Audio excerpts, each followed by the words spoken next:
I grew up in a home where there was a lot of emotional, physical, and verbal abuse. As a child, Susan lived in fear. Her stepfather abused Susan and her sister, and Susan's mother was very cold and detached. I always felt like I wasn't loved. I always felt like I needed to reach out to be loved. When Susan was a teenager, she looked for love and meaning anywhere she could find it. She turned to drugs to fill the void: cocaine, marijuana, and alcohol. At that time, I also started to become very sexually active. I explored teenage pornography. So everything bad that could really happen in my life was happening at that moment. Susan admits there was no place for God in her life. In fact, she blamed God for all of her problems. I knew that there was a God, but I never thought about him. I never thought to even pray, because at that point I was angry at God. I thought, well, God, if you loved me, how could you put me in this situation? Susan left home when she was 17. Her stepfather, though divorced from her mom, made Susan a unique offer. He said, well, I'll tell you what, why don't you come live with me? I have an apartment. You can take all the time you need to get a side job and get your diploma, and everything will work out great, and you can decide what you want to do. What seemed to be a good idea soon turned into a nightmare. He said, you're too pretty of a girl. Let's do modeling. Now, I was probably close to 17 years old at that time, and to me that just sounded wonderful. I thought, great. Susan was convinced she would have a new life with an exciting career in modeling. So he took me to the first call. I thought that there would be a photographer in that house, but it wasn't. There was no equipment. I had soon realized that my stepfather had made me a prostitute, and that's basically how it all started. But Susan could make a lot of money, so she let that numb her to the rest. This was the beginning of her new career. Before long, Susan got pregnant and had a son she named Colton. She also met a man named Craig, and they moved in together. Susan kept her job as a prostitute, but business slowed and they were running out of money. So I decided that I needed to go to a bigger city, and that we would go up to Chicago and make a lot more money and be one big happy family. So they made the big move to Chicago. That's when bad turned to worse.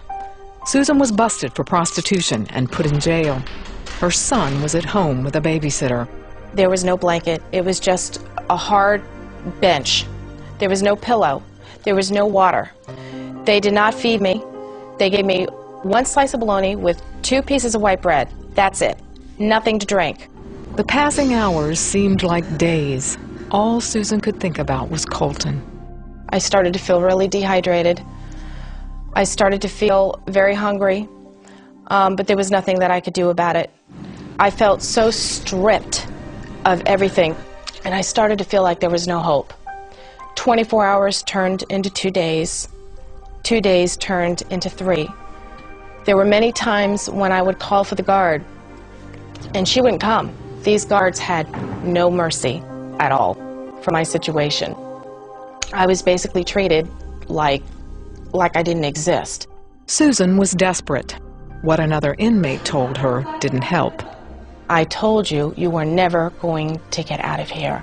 There is no way out. And it was then that I broke. I started to become frantic, and I remember just shaking those cell bars and calling somebody, and nobody would come, nobody would hear me. And I got down to the floor, and I just said, God, whatever you do, this is my son. Don't take my son. I deserve this, but he doesn't. That was the first time that I had cried out to God in years. And I heard God say to me, you're the one that got yourself into that jail, but I'm going to get you out. But you've got to come to me. You've got to love me. This is not my will for your life. And I thought, but I'm so dirty. I'm so stained. I've committed adultery. I've slept with husbands. These husbands had wives. These wives don't even know what I did. I just couldn't believe it. And because I just felt so stained, and he said, I love you, and I want you to come to me. But it's got to stop now. You've got to change. While in jail, Susan accepted Jesus as her Savior. And I thought to myself, I'll do whatever you want. Just get me out of here. Get me to my son. Just please let him be okay. He's just a baby. God answered Susan's prayer. After 4 days of trying to get Susan out of jail, Craig finally succeeded. Susan was released. Susan told Craig that she wanted to get out of the business. He left her, and Susan and Colton took a bus back to Florida. As I rode on that bus trip, Colton would just sit on my lap, and he would just look at me with the most beautiful baby blue eyes. And he rested his head on my shoulder, and his head stayed there. That was a very long 24 hours. But I knew that I had to change. I knew that I had to change. 3 years after dedicating her life to God, Susan met Stephen. They've been happily married for 13 years and have children of their own. My marriage to Steve I wanted to be really special. And I walked down the aisle wearing a white wedding dress, and I thought, God, I'm not worthy of this. People walk down the aisle in white wedding dress who are virgins. I am far from that. And I heard God say to me, you're made as white as snow to me. Her days as a prostitute are distant memories now, but Susan will never forget what God has done for her. For a long time, I thought I wasn't worthy because I thought that nobody could possibly have a past like me. Drugs, abuse, prostitution, teenage pornography. I mean, to me, it didn't get any worse than that.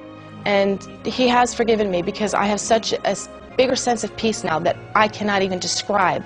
As warm as the sun feels when you walk outside and you feel that heat radiating on your hair, I can feel that warmth of God.